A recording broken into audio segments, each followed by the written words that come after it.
लहानपणी ना आमच्या हातून एखादा कप किंवा बशी फुटले की आजी म्हणायची लावलं का लगीन. तसंच माझ्या हातून एका कपाचं अर्धच लग्न लागलं होतं. हाय हॅलो नमस्कार, मी अर्चना तुमचं स्वागत करते आपल्या नवीन मिनी ब्लॉगमध्ये. आज आहे बुधवार. आजचा दिवस आनंदाचा, आरोग्याचा आणि भरभराटीचा जावो हीच स्वामींच्या चरणी प्रार्थना करते.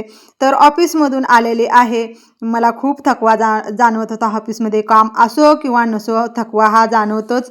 तर मी म्हणलं इथं चहा बनवावं, तर चहा बनवायला पातेलच होते. तर काय सगळा किचनवर भांड्याचा मोठाच्या मोठा ढिगारा.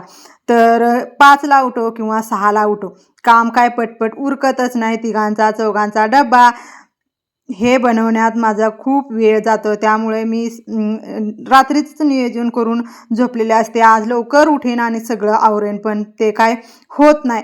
5ला उठायचं म्हटलं की मला उठायला बरोबर 6 वाजतातच. त्यामुळे माझं कपडे होतात किंवा भांडे होतात किंवा कपडे राहतात, असं माझं रोजचं चाललेलं असतं. इथं मी मस्त असा गरमागरम चहा बनवण्यासाठी पातेल तेवढंच घासून घेतलेलं आहे. म्हणलं तात्पुरतं चहा प्यावा, फ्रेश व्हावा आणि मग नंतर दुसऱ्या कामाला लागावं. यासाठी मी इथं मस्त कडक असा चहा बनवलेला आहे. तोपर्यंत आमचे साहेब पण जॉबवरून आलेले आहेत या ठिकाणी. म्हणलं मग चला अजून थोडा चहा वाढवला आणि त्यातच मस्त असं चहा घालण्याचं माझं काम चालू आहे. तर पाठीमागं माझं पिल्लू अभ्यास करायला बसलेलं आहे आणि माझ्या 2 चिवताया गेलेल्या आहेत बाहेर झाडू मारण्यासाठी. एकटीचं काम पार्किंग झाडणं, पायऱ्या झाडणं आणि दुसरीचं काम होतं अंगण झाडणं.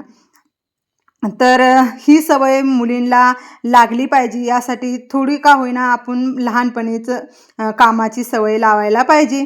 तर संध्याकाळचं स्वयंपाकाचं काही मी एवढा शूट घेतलेला नाही.